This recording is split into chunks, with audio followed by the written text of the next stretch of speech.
일하시고 힘드시겠다.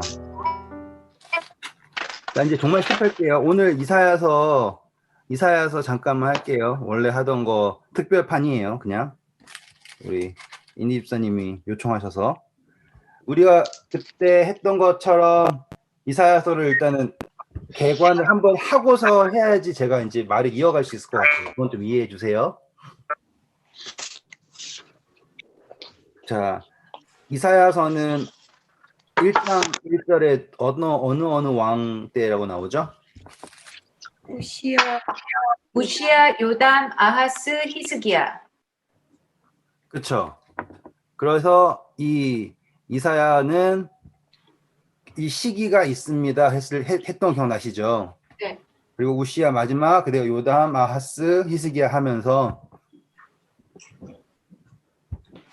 이 시기에 이사야가 누구에게 말을 전하냐라고 하는 거를 보여야 되는데, 흥미로운 점은 이사야는요, 예를 들어서 유다에 거주하는 선지자예요.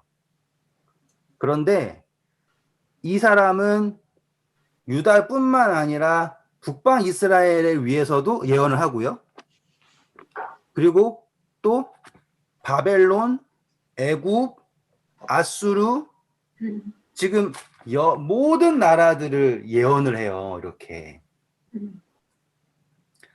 그렇다라는 건 여기서 우리가 뭘 확인할 수 있냐면, 하나님께서 누구를 통해서 세상과 이야기하고 싶어 하시는가를 볼 수 있는 거예요.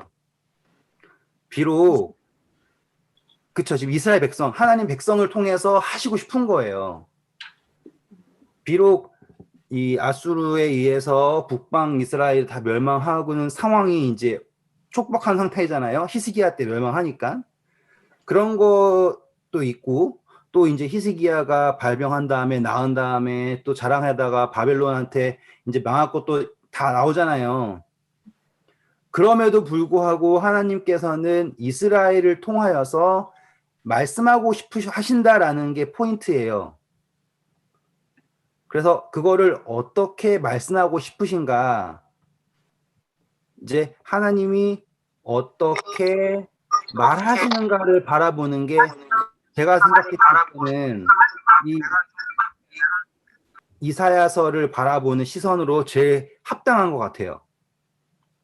다시 설명할게요. 하나님이 멸망할 것이 확정된, 거의 그 이스라엘 백성들을 통하여서 누구와 이야기하고 싶어 하시는가, 이방 나라들과 이야기하시는다라고 하는 거가 이 이야기의 중심 표현이라고 보시면 돼요. 그리고 그거를 어떻게 하시는가를 보시면 되게 이해가 수월해져요. 그래서 한번 이제 차근차근 따라가 볼게요. 일단은 자, 우리 이사야서 3장. 그러면 이게 유다 왕들한테 하는, 유다 사람들한테 하는 얘기가 아니고 이방 사람들한테 뭔가 메시지를 전하고 싶은 거라고요? 그것뿐만 아니라 다라고요. 보통 선지자들이 이제 이렇게 하면 더 편해요. 우리 소선지서 한번 가볼게요. 소선지서 가셔서요.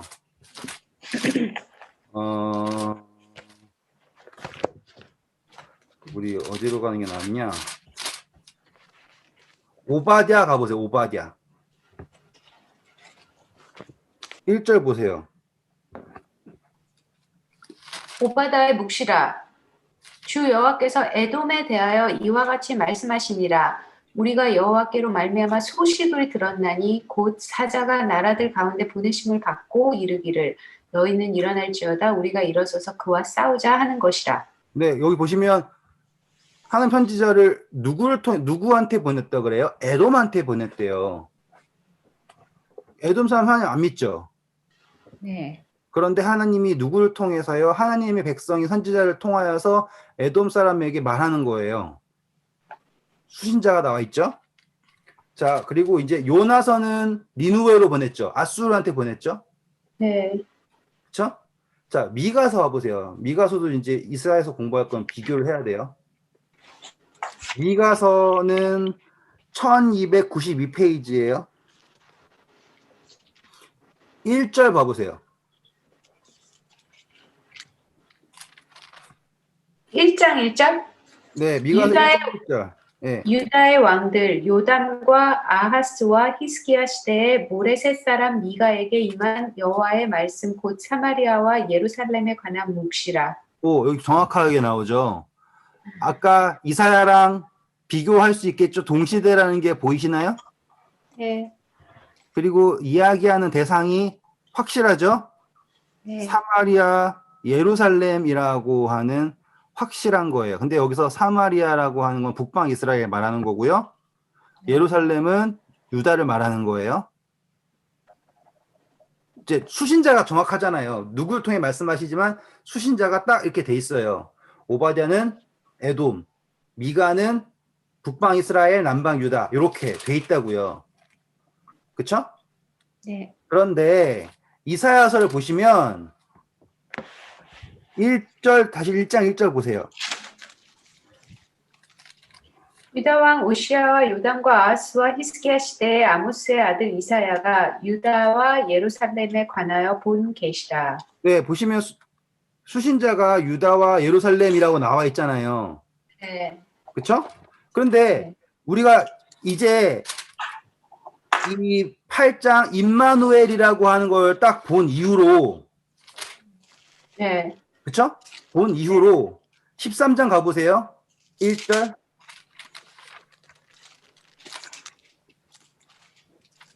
아모스의 아들 이사야가 바벨론에 대하여 받은 경고라. 네, 바벨론이라고 나오죠. 그렇죠?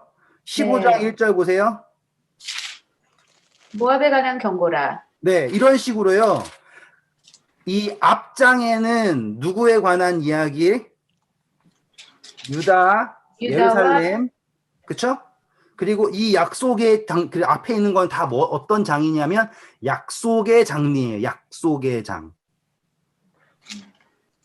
그리고 그 이후부터는 뭐냐면 경고의 장이에요. 이제 대충 뉘앙스를 아시겠어요? 그래서 지금 우리 1장부터 교과 공부하시면서 공부했을 거 아니에요.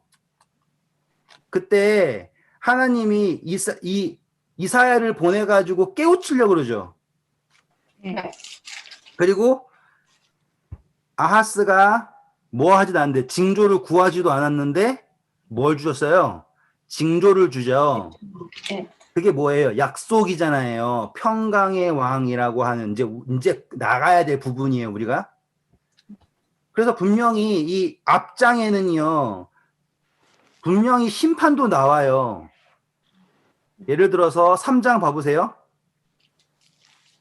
3장 10절부터 12절 읽어주세요. 너희는 의인에게 복이 있으리라 말하라. 그들은 그들의 행위의 열매를 먹을 것이며 악인에게는 화가 있으리니 이는 그의 손으로 행한 대로 그가 보응을 받을 것이니라. 네. 내 백성 심판이 있어요. 그런데 네. 다른 모양이에요. 이제 뒤에 나오는 바벨론에 대한 경고다, 뭐 어디에 대한 경고다, 이거랑 다른 거예요. 뭐가 다르냐? 약속이 있는 것과 약속이 없는 것의 차이예요. 한 번만 더 말씀드릴게요. 약속이 있는 심판과 약속이 없는 심판의 차이입니다. 자, 이제 먼저 그래서 약속을 한번 몇 개만 보고서 넘어가면 그 다음부터는 이해가 좀 편하실 거예요. 자, 1장 올게요. 1장. 우리가 그때 1장에서 지켜봤던 게 뭐냐면 사람들이 하나님을 제대로 섬겼어요? 안 섬겼죠? 네. 그래가지고 섬긴다고 했지만 모양만 있어가지고 뭐 한다 그래요? 마당만 밟는다고 했었죠. 네. 그게 우리가 그때 역사 쭉 깔아놓고서는 우리 시대가 그것과 비슷하다까지 했잖아요. 기억나시죠? 자, 1장 오셔서요. 네. 11절부터 14절까지 읽어주세요. 여호와께서 말씀하시되 너희의 무수한 재물이 내게 무엇이 유익하뇨? 나는 수량의 번제와 살찐 짐승의 기름에 배불렀고 나는 수송아지나 어린 양이나 수동소의 피를 기뻐하지 아니하노라. 너희가 내 앞에 보이러 오니 이것을 누가 너희에게 요구하였느냐? 내 마당만 밟을 뿐이라. 헛된 재물을 가져오지 말라. 분양은 내가 가증히 여기는 바요. 월삭과 안식일과 대회로 모이는 것도 그러하니 성회와 더불어 아울러 악을 행하는 것을 내가 견디지 못하겠노라. 감사합니다. 자, 이제 18절입니다. 여호와께서 말씀하시되 오라 우리가 서로 변론하자. 너희의 죄가 주홍 같을지라도 눈과 같이 희어질 것이요 진홍같이 붉을지라도 양털같이 희게 되리라. 네, 자, 이게 그렇지만 내가 너희를 뭐 할 것이다? 시게 할 것이다예요. 네. 그래가지고 쭉 넘어갈게요. 25절, 26절 보시면 키워드만 볼게요. 찌꺼기를 녹여서, 그쵸? 혼잣물을 다 제한다. 26절 보세요. 본래와 같이 뭐하게 할 거다? 회복. 회복. 27절 보세요. 정의로 구속할 거다라고 나오죠. 네. 지금 딱 정확하게 책망 그리고 약속. 자, 그러면 우리 이게 지금 하나님이 그분의 백성을 대하시는 태도예요. 책망, 약속, 아세요. 약속이 있죠. 자, 그러면 우리 일곱 교회 한번 가볼게요. 요한계시록. 뭐 다 똑같으니까 일단은 제일 대표적인 거 해볼게요. 에베소 교회 해볼게요. 2장 1절부터 읽어주세요.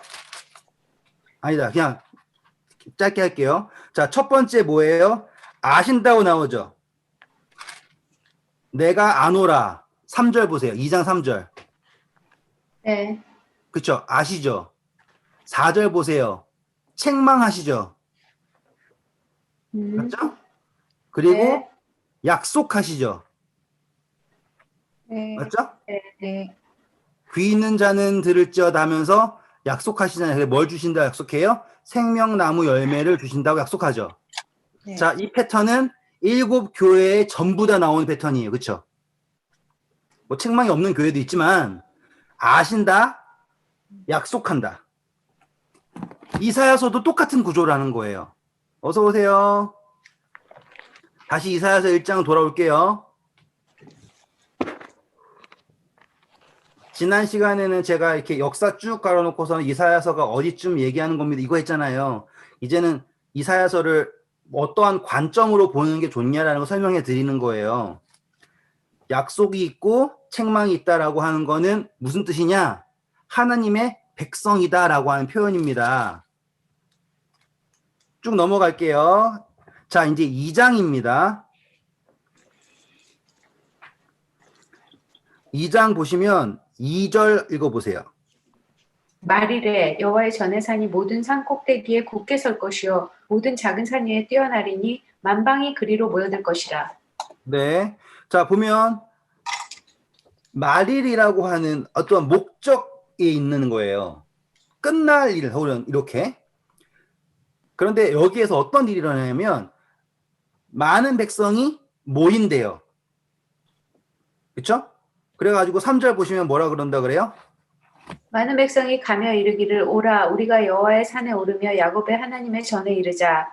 그가 그의 길을 우리에게 가르치실 것이라. 우리가 그 길로 행하리라 하리니.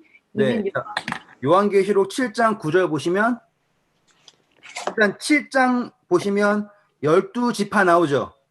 네. 요한계시록 7장에 12지파가 나와요. 네. 근데 그 12지파가 14만 4천이 돼요. 네. 그쵸? 그랬더니 9절에 보면 7장 9절 이후에 내가 보니 각 나라와 족속과 백성과 방언에서 아무도 능히 셀 수 없는 큰 무리가 나와 흰옷을 입고 손에 든 종려가지를 들고 보좌 앞에 어린 양 앞에 서서. 감사합니다. 자, 먼저 등장하는 게 12지파 하나님의 백성이라고 하는 게 공고히 된 거잖아요. 그쵸? 그랬더니 셀 수 없는 무리가 하나님께 돌아오죠. 네. 지금 이사야서도 똑같죠? 이사야서 1장에 내가 너의 모든 것을 안다. 책망을 하고요. 하지만 내가 너희를 어떻게 할 것이다? 고칠 것이다. 고치면 말이래. 많은 백성이 다 모여서 이해되시겠죠? 지금 이 이사야서의 이 1장 그리고 2장에 나와 있는 요 패턴이 계시록에 나와 있는 패턴과 똑같다라는 말이에요. 이제 어떤 그림을 보시면서 보는 거랑 그냥 읽는 거랑 다르다라는 거를 이제 조금씩 느끼실 거라고 생각을 해요. 자, 그랬더니 2장 4절 끝에 보시면 뭐가 없다라고 얘기해요? 다시는 전쟁이 없다. 네. 자, 계시록에도 끝에 이제 뭐가 없어져요? 사망이 없다. 없어지죠. 더 이상의 죄에 대한 갈등 그 자체가 다 사라지는 거예요. 그러면 이사야서 1장 그리고 2장 초반부에 설명하는 게 뭐예요? 누가 돌아오게 되면 많은 배도했던 하나님의 백성들이 돌아오게 되면 그들의 바로섬, 그들이 회복됨으로 많은 백성들이 하나님께 오게 되고 그로 인해 끝날에 다시는 전쟁이 없어진다라고 하는 흐름이에요. 똑같아요. 계시록에도 14만 4천이라고 하는 하나님의 백성이라고 하는 것, 전 지금 여호와의 증인이나 뭐 혹은 또 무슨 신천지 같이 그 14만 4천이 진짜입니다. 그 숫자가 차야지 됩니다. 이게 아니에요. 목적 자체가 하나님께서는 인간들로 하여금 하나님을 믿게 하는 게 이렇게 막 개개인으로 해가지고 너나 믿어 안 믿으면 죽인다 지옥 간다 이런 게 아니라요. 누굴 보고 믿게 하길 원하냐면 하나님의 백성을 바라보고 회복된 하나님의 백성을 보고 믿길 원하는 거예요. 그게 하나님의 방식이에요. 이건 너무너무 중요하니까 제가 한 번만 더 말씀드릴게요. 하나님께서는 막 이적을 통하거나 겁을 줘서 사람들로 하여금 그분을 믿게 하게 하시길 원하지 않아요. 그분은 하나님의 아들들, 하나님의 백성들을 회복하심으로 그 회복을 바라보고 많은 사람들이 하나님을 믿기를 원하신다 이거예요. 그래서 계시록에 나와 있는 그 7장에 나와 있는 14만 4천이요. 뭐 다음에 나오냐면 7교회라고 하는 하나님의 교회라고 하는 거를 너네 성령 받아라, 성령 받아라, 귀 있는 자는 성령의 말씀을 들어라. 이렇게 해가지고 그들이 회복됨으로 뭐 어떻게 된다? 이 인치는 사업이 요한계시록 7장 뭐예요? 언제까지 바람 잡으라 그래요? 1절에. 인치는 사업이 끝날 때까지 바람을 잡으라 그러잖아요.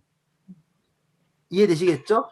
네. 지금 그 이야기랑 똑같은 이야기가 여기에 있습니다. 이거를 보실 수 있으면 성경을 한 권의 책으로 보고 계시는 거예요. 그게 안 보이면은 이제 따로 보는 거죠, 이렇게. 지금 이거는 단어를 관주하는 게 아니에요, 지금 우리는. 요 단어가 저기 나왔습니다. 그거는요, 컴퓨터는 할 수 있어요. 왜 컴퓨터 태워서는 딱 치면은 어디에 몇 번 다 나오잖아요. 근데 이거는요, 절대로 컴퓨터가 할 수 없어요. 이건 완전히 내용을 알아야지 하는 거잖아요. 그리고 내용을 그냥 아는 게 아니라 그 의도도 봐야 되죠. 그리고 묵상을 해야 되는 거잖아요. 지금 제가 드리고 싶은 거는 그거예요. 요게 요겁니다가 아니라 이게 이렇게 흘러가는 겁니다를 보라는 거죠. 자, 보세요. 그러면 또 어떻게 되나? 자, 2장 돌아올게요. 그러면서 5절에 보면 어떠한 뭐 약간 챈팅 같은 게 나와요. 한번 읽어보세요.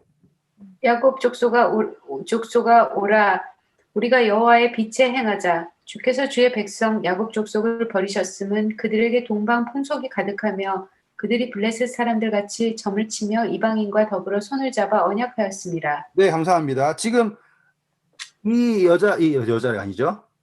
이 이스라엘 백성들한테 이야기하는 게 뭐예요? 다시 여호와의 빛에 행하자라고 해요. 그러면 딱 이것만 들어도요. 우리 요한복음 공부했던 거 다 떠올라야 돼요. 빛으로 가는 사람. 그렇죠. 빛이 오지 않잖아요. 그리고 우리 장님 공부했죠. 나면서부터 맹인. 빛. 그러니까 딱 읽는 순간 그런 게 탁탁탁탁 떠올라야지 돼요. 제가 요구하는 거는 그거예요. 자, 그런데 이 상황이 어떤 상황이냐면 9절 보세요. 천한 자도 절하며 귀한 자도 굴복하오니 그들을 용서하지 마옵소서. 그리고 10절 보세요. 너희는 바위 틈에 들어가며 진토에 숨어 여호와의 위엄과 그 광대하심의 영광을 피하라. 그날에 눈이 높은 자가 낮아지며 교만한 자가 굴복되고 여호와께서 홀로 높임을 받으시리라. 감사합니다. 자, 지금 보시면 어떠한 단어들이 나와요. 절하고 네, 굴복하고 그렇죠. 그런 거. 아이템에 숨어서 네. 자, 그러면 이제 퀴즈예요. 계시록에 돌이 떨어지지 않게 하고 이런 똑같은 게 있을까요, 없을까요? 있어요. 있죠. 그럼 몇 점이었죠? 이거 퀴즈예요. 한번 해보세요. 계시록에 이렇게 절하고 굴복하는 게 있나? 아니 우리 위 머리 위에 돌멩이가 떨어지지 말라 그러는 게 있어. 됐어요. 그러면 지라 그러지. 아니 떨어지라 그러는 게 있어. 네. 해보세요. 이게 똑같은 단어가 한 번에 나오지 않아요. 두 군데 이렇게 따로따로 나오거든요. 일단 하나는 구장이고요. 하나는 돌멩이고 일단 해보세요. 그러니까 이게 재밌는 거예요. 일단은 구장이 하나 나오니까 구장 먼저 찾으시고요. 그리고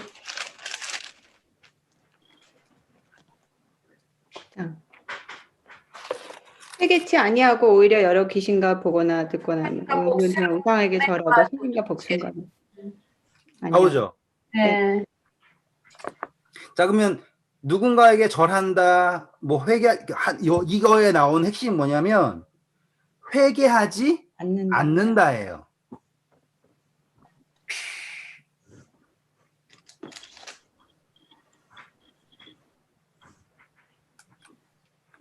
자, 제가 어떠한 거를 말하고 있는지가 보이시면 다시 조금씩 가볼게요.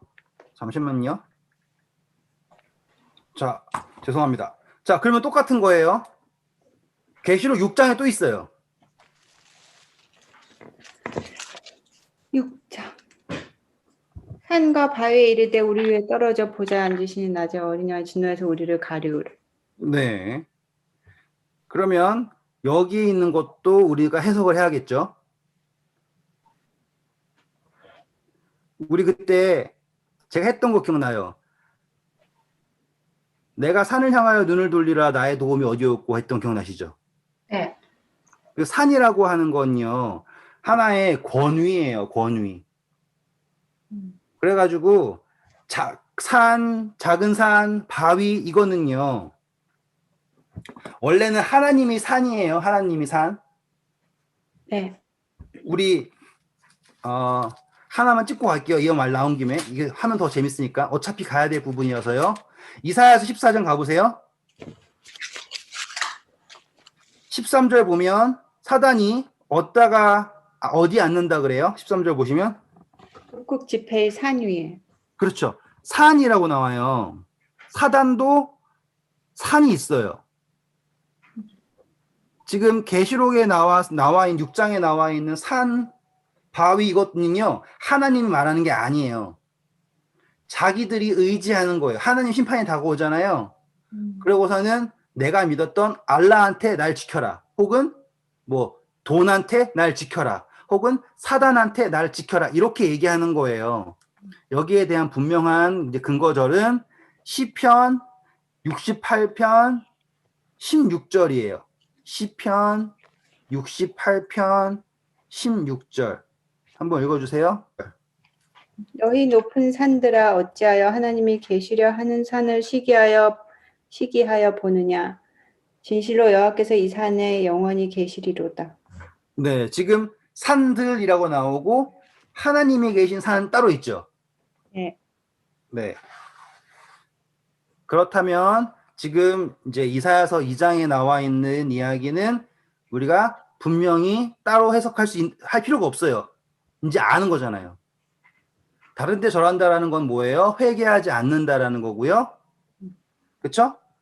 그리고 바위 틈에 들어가서 진토에 숨어 여호와의 위엄과 그 광대하심의 영광을 피하자라고 하는 건 아까 계시록에 나와 있는 6장에 나와 있는 것과 똑같은 거예요. 하지만 11절은 뭐라고 합니까? 읽어주세요. 그날에 눈이 높은 자가 낮아지며 교만한 자가 굴복되고 여호와께서 홀로 높임을 받으시리라. 대저 만군의 여호와의 날이 모든 교만한 자와 그만한 자와 자고한 자에게 임하리니 그들이 낮아지리라. 네, 자 이제 딱 계시록의 끝과 똑같은 거예요. 뭘 얘기하고 있습니까? 여호와의 날 이렇게 딱 얘기 나오죠. 그런데 여기에 이제 핵심 단어는요 계속 반복될 거예요. 그게 뭘까요? 여호와께서 홀로 높임 받는다 나오죠. 네. 네. 17절 봐보세요.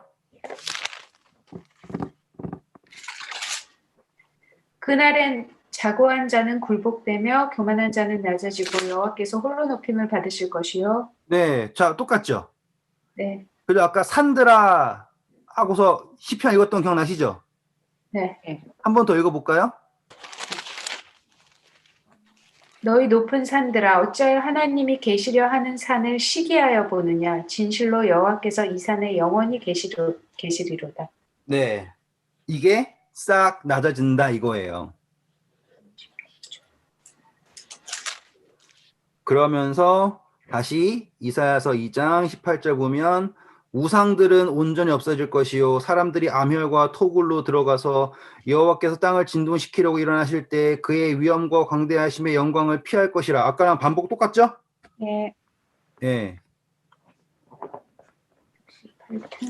그리고 20절 보면 경배 또 나오죠? 네. 그리고 21절 보면 바위 틈에 들어가서 또 숨어. 또 숨죠? 네. 자, 요게 계시록과 다른 점이 하나도 없죠, 이제. 네. 그냥 읽으시면서 이제 그럴 거예요. 진짜 이거 끝나고 그냥 1장, 2장 읽으시잖아요. 그러면 그냥 읽어주실 거예요. 왜? 이야기하고자 하는 게 똑같기 때문에. 그러면 지금 이 이사야서가 쓰여진 시점이 언제냐? 다시 말씀드리지만 북방 이스라엘이 멸망할 그리고 유다가 멸망하기로 작정될 때가 바로 히스기야 때잖아요. 네. 그렇잖아요. 그럼 그때 주어진 말씀이다예요. 그러면 지금 이 상황에서는 뭐가 주어지고 있는 거냐면 약속이라고 하는 게 주어지고 있는 거잖아요. 그렇죠? 그리고 어떻게 될 것이다로 보여주고 계시고요. 그러면 우리가 이사야서를 이해하면 계시록의 이야기가 어마어마하게 수월해지는 거예요. 굳이 역사를 그러니까는 안 갖다 붙여도 돼요. 그러니까 제 주의는 그거예요. 왜냐하면 제가 역사를 잘 알지도 못할 뿐더러 그냥 그걸 얘기하면 항상 누가 그랬다더라. 역사가가 그랬는데 요세푸스가 그랬는데 그랬다더라. 이 얘기밖에 할 수 없잖아요. 제가 증인이 아니니까. 그런데 제가 성경을 앞에 있는 이야기랑 뒤에 있는 이야기랑 똑같다면 앞에 있는 이야기에서 의미를 찾아내면 뒤에 있는 이야기도 의미를 찾을 수 있지 않습니까? 그런 걸로 생각을 하고서 이제 저는 보거든요.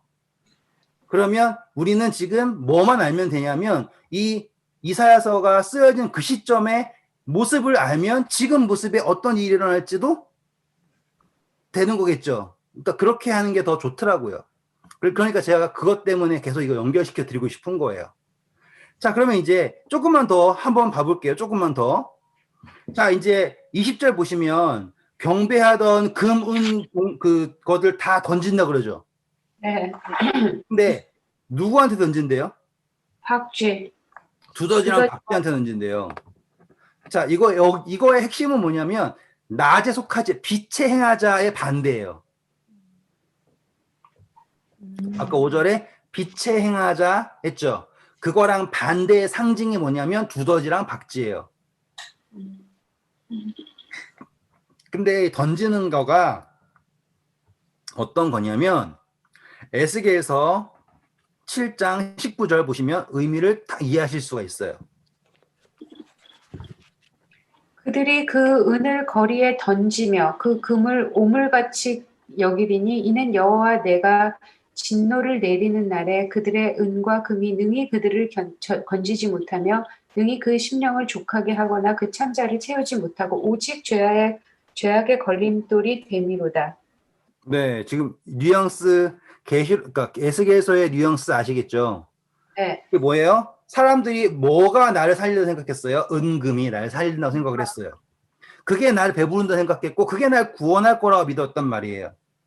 그런데 그게 사실이 아니다라는 게 분명하게 드러날 때가 있다예요. 그것이 뭐냐면요. 심판의 때래요. 맞죠? 근데 우리 그때 심판 공부했던 거 기억나시죠? 그건 뭐냐면 너 잘못했으니까 내가 때릴 거야 라고 하는 그 심판 말고요. 판단의 때가 된다 이거예요. 자, 우리 그때 부자 기억나시죠? 네. 자기를 향하여 부요한 부자.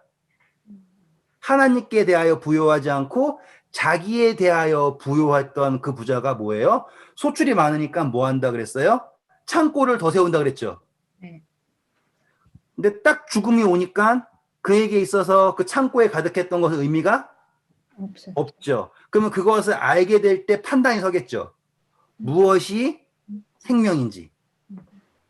지금 이 은을 던진다, 금을 던진다라고 하는 이 개념은요. 하나님의 마지막 심판이 벌을 주는 것을 넘어서 뭘 깨닫게 한다? 가치를 깨닫게 한다. 올바른 판단을 깨닫게 한다예요. 그래서 이 심판받을 때 숨고 가려달라고 하지만 뭐 은금 동을 다 누구한테 던져버려요? 박쥐랑 두더지한테 던질 수밖에 없는 상황이 되는 거예요. 에스겔서도 똑같잖아요. 금과 은이 그들을 배부르게 할 수 없다라는 걸 그들이 알았어요. 그래서 그걸 뭐처럼 여긴다고요? 오물처럼 여긴다고요. 이건 뭐 그럴 거예요. 예를 들어서 이제 물에 빠졌어요. 근데 주머니에 금이 가득 차가지고 수영하기 힘들면 다 버릴 거 아니에요. 그렇죠? 그런 느낌이겠죠. 네. 그런데 여기에 한 가지 핵심을 더 넣으셨어요. 그게 22절이에요. 2장 22절. 너희는 인생을 의지하지 말라. 그의 호흡은 코에 있나니 새말 가치가 어디 있느냐. 네, 감사합니다. 요거는 제가 조금 시간을 들여서 설명을 좀 드릴게요. 제가 그때 성경에는 수가 나온다. 근데 그 수가 여러 가지 의미가 있지만 제가 뭐 그 수사가 막 공부한 게 아니지만 수라는 게 성경에서는요 되게 요즘에 좀 한국말도 못하고 영어도 못하는 상황이 어려웠는데 되게 솔리드한 미닝이에요. 뭐라고 어떻게 설명해야 돼요? 한국말로는 수? 난 그냥 되게 그러니까 솔리드한 거라고요. 숫자라고 하는 게 왜냐하면 존재한다라는 거예요. 수를 센다라고 하는 건 존재한다라는 거예요. 이건 정말 정말 중요한 거예요. 수를 센다, 그거는 존재한다예요. 여기 보세요. 사람은 뭐 할 필요도 없다 그래요? 새말 할 필요도 없다 이거예요. 계시록에도요, 민수기에도요, 뭘 하냐고요? 세요. 사람을 세요. 누가 세냐고요? 하나님이 세요. 이거 되게 큰 차이예요. 저걸 한번 봐주세요. 다윗이요. 백성을 세요. 근데 하나님이 세는 거예요? 다윗이 세는 거예요? 다윗이. 네. 의미가 있어요? 의미가 없어요. 계수한다라고 하는 건 누가 세야지 의미가 있냐면 하나님이 세야지 의미가 있는 거예요. 이제 느낌을 그러니까 수라고 하는 거가 그거예요. 하나님이 하나라고 하는 게 존재하는 거예요. 둘, 셋 해가지고 백성을 계수한다. 그게 민수기란 말이에요. 계수록에도 똑같은 거예요. 그래서 14만 4천이라고 하는 수를 계수를 하시는 거예요. 그리고 성전도요. 그냥 예쁘게 지어라가 아니라 측량을 하신다고요. 왜? 거기에는 뭐가 들어가요? 수가 들어가요. 그 수는 뭐다? 하나님의 수예요. 그건 뭐예요? 실존한다예요. 되게 마음이 웅장해지지 않아요? 저는 와, 거기에 수가 있다라는 거 그거예요. 그래서 하나님의 백성은 그분이 세신다예요. 그러면 보세요. 우리 양 선한 목자의 비유 기억나시죠? 양을 다 이름으로도 알죠. 그게 수를 세는 거랑 똑같은 거예요. 자, 그러면 또 잃은 양의 비유에서도 양 100마리가 있었죠. 근데 한 마리가 없어졌어요. 근데 양의 목자의 입장에서의 그 하나는 잃어버린 양이 아닌 거예요. 왠 줄 아세요? 존재하는 거니까. 그래서 언제까지 찾아요? 찾을 때까지 찾아요. 그 수라고 하는 게 그런 의미예요. 자, 이제 다시 돌아올게요. 이사야서 3장입니다.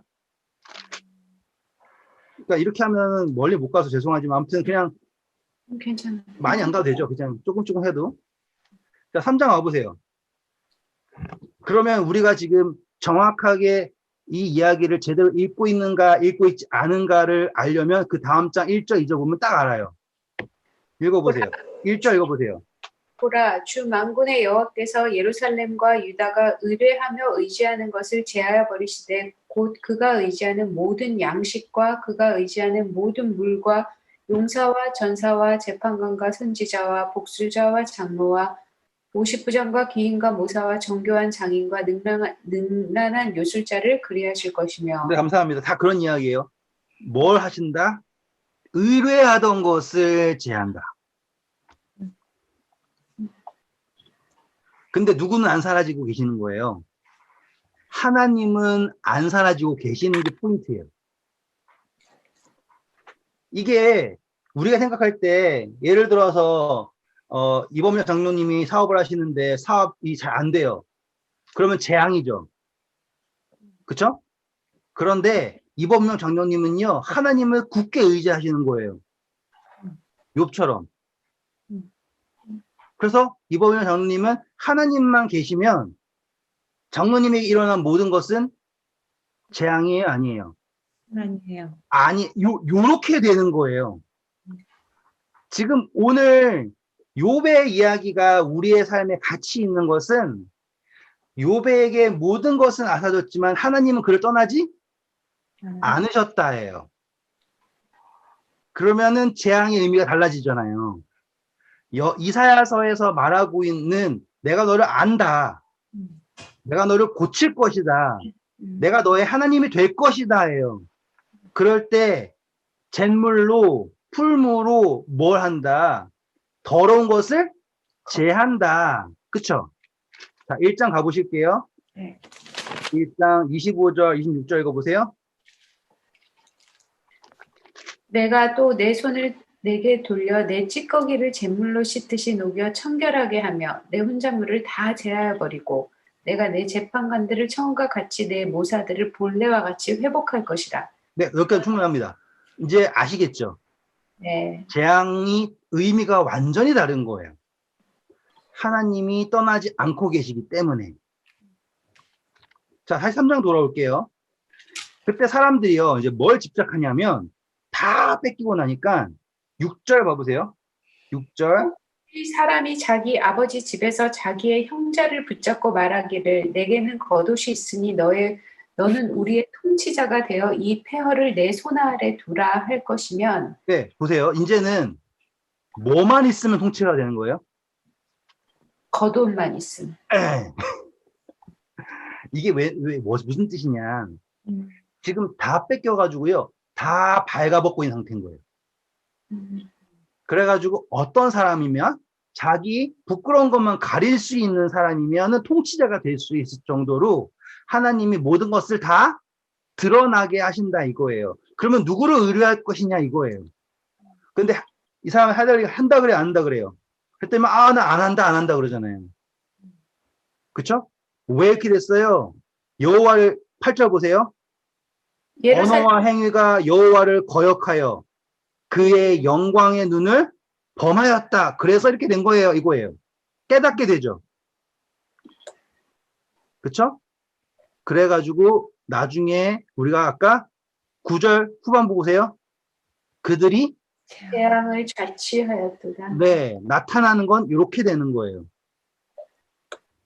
중요하죠? 하나님은 결코 떠나고 계시지 않아요. 그게 이 앞에 나와 있는 이스라엘, 예루살렘에 관한 메시지의 핵심이에요. 재앙이 있고요, 심판이 있고 하지만 절대로 떠나지 않으세요. 그분은 지금 뭐예요? 다시 회복할 거다라고 하는 약속을 주시는 분이기 때문이에요. 됐죠? 그러니까 이제 아까 제일 처음에 3장 읽었던 게 이해가 되잖아요. 앞에 이야기했던 거랑 맥락이 맞아서 오기 때문에. 자, 그런데 이제 3장 13절 보세요. 여호와께서 변론하러 일어나시며 백성들을 심판하려고 서시도다. 네, 보시면 이게 심판이라고 하는 것을 하나님이 뭐부터 한다고 나옵니까? 변론. 네.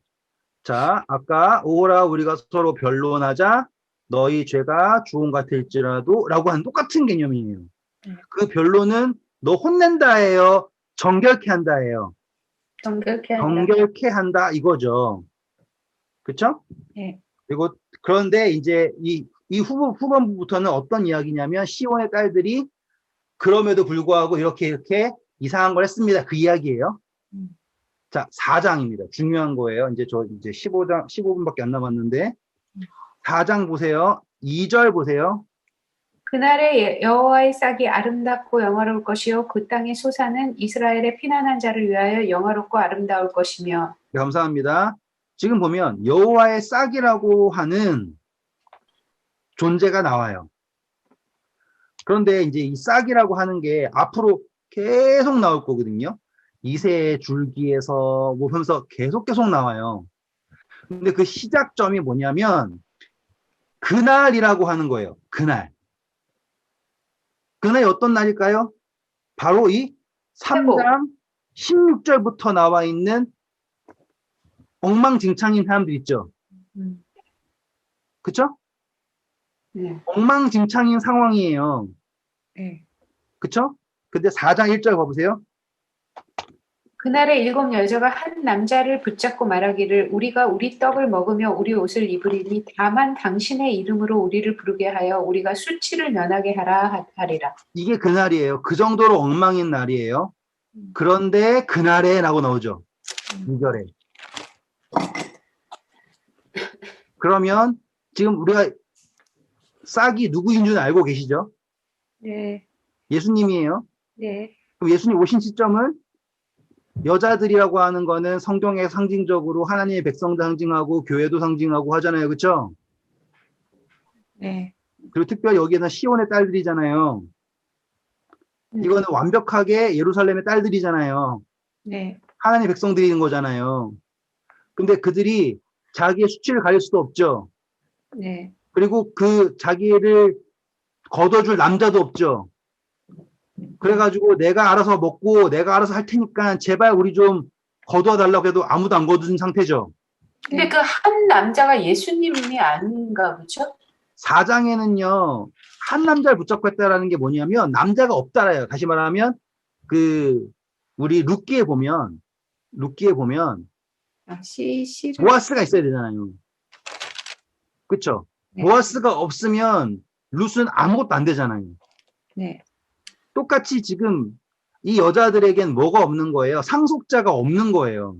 남편이 되어가지고 자기를 거둬줄 사람이 없는 거예요. 그러니까는 내가 알아서 밥 먹고 내가 알아서 다 할게요. 하지만 그냥 이름만 주세요. 이런 정도예요. 하지만 그런 사람도 없단 말이에요. 결국엔 뭐예요? 희망 자체가 없다예요. 그날에 누가 오신다? 예수님 오신다. 이렇게 되는 거예요. 그러면은 예수님이 오시는 시점이 이런 모습이겠구나라고 하는 거죠. 그런데 참 일치점이 뭐예요? 예수님 오실 때 이스라엘은 뭐가 없었어요? 왕이 없었죠. 네. 완전히 침략당해가지고 속국에다가 희망조차 없었잖아요. 네. 같은 느낌이에요. 어쩌면 재림도 똑같을 수도 있어요. 자, 그래가지고 이 싹이 와가지고는 이 4장 2절 보세요. 그 땅의 소사는 이스라엘의 누구를 위하라 그래요? 피난한 자를. 네, 자 다 피난했던 사람들이에요. 쭉 넘어가셔서요. 3절부터 4절인데요. 한번 빨리 읽어주세요.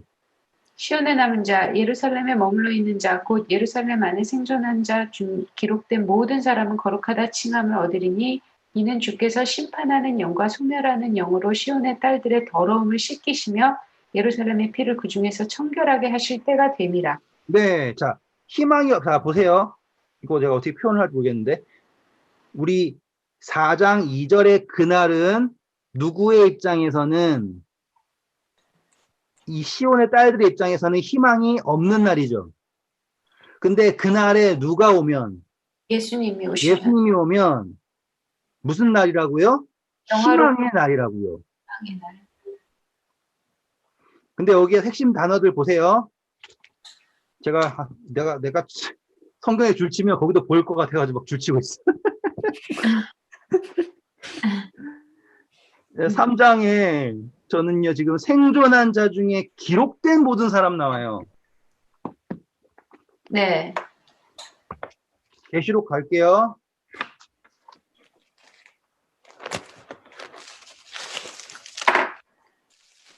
계시록 21장, 20장, 20장.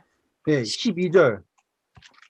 또 내가 보니 죽은 자들이 큰 자나 작은 자나 그 보좌 앞에 서 있는데 책들이 펴 있고 또 다른 책이 펴졌으니 곧 생명책이라. 죽은 자들이 자기 행위를 따라 책들에 기록된 대로 심판을 받으리니. 생명책 나오죠? 네. 15절 보세요. 누구든지 생명책에 기록되지 못한 자는 불못에 던져지리라. 네, 계시록 21장, 27절, 26절, 27절.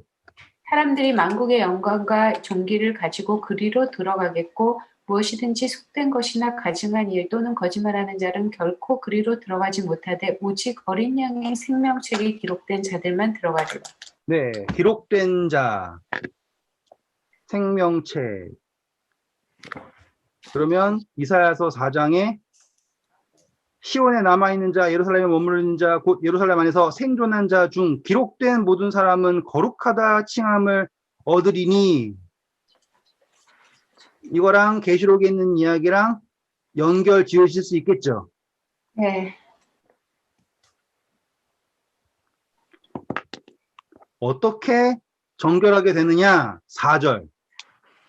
이는 주께서 심판하는 영과 소멸하는 영으로 시온의 딸들의 더러움을 씻기시며 예루살렘의 피를 그 중에서 청결하게 하실 때가 되니라. 네, 이렇게 되는 거예요. 심판하는 영, 소멸하는 영. 이게 되게 재밌는 게 다른 영이 아니에요. 같은 영이에요. 그러니까 회복시키는 영이잖아요. 그죠? 그렇죠. 누군가에게는 심판이고요. 누군가에는 회복이에요. 그러니까 소멸이고 누군가에는 회복이에요. 예, 그렇게 되는 거예요. 자, 한번 제가 그거를 시간이 조금 더 들겠지만 해볼게요, 한번. 우리 이사야서 30장 33절 한번 읽어보실래요?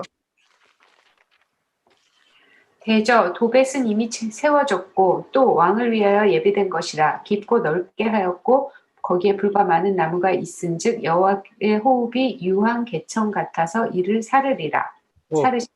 하나님의 호흡이라고 나오죠. 그게 뭐 한다? 사른다라고 나와요. 그러면은 느낌이 좀 다르죠. 우리 하나님이 흙에다가 후 불었는데 살아나는 거고요. 여기서는 하나님의 호흡이 불로 살른다라고 나오죠. 또 이사야서예요. 33장 14절.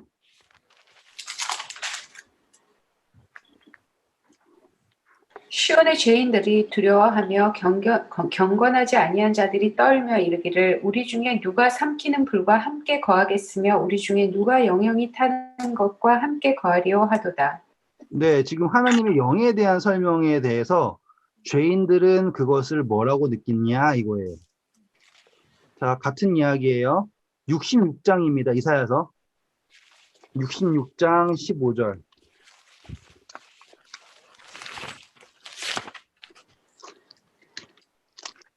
보라, 여호와께서 불에 둘러싸여 강림하시니 그의 수레들은 회오리 바람 같으리로다. 그가 혁혁한 위세로 노여움을 나타내시며 맹렬한 화염으로 책망하실 것이라. 16절. 여호와께서 불과 칼로 모든 혈육에게 심판을 베푸신즉 여호와께 죽임당할 자가 많으리니. 네, 요거예요. 지금 불이라고 하는 개념, 이건 상징적인 표현이에요. 네. 불, 칼, 그래서 막 칼 가지고 칼에다가 불 붙여가지고 막 이런다가 아니라 하나님의 영에 대한 표현을 하나님의 말씀은 살아있고 활동력이 있어서 좌우에 날선 검과 같고 기억나시죠? 지금 칼은 하나님의 말씀, 그쵸? 성령, 불 이렇게 되는 거예요. 그래서 지금 심판은 뭐냐면 누군가에게는 구원이고요. 누군가에게는 소멸이에요. 되셨죠? 그래서 4장 5절, 6절 보시면 됩니다. 4장 여호와께서 거하시는 온 시온산과 높은 지폐 위에 낮이면 구름과 연기, 밤이면 화염의 빛을 만드시고 그 모든 영광 위에 덮개를 두시며. 6절.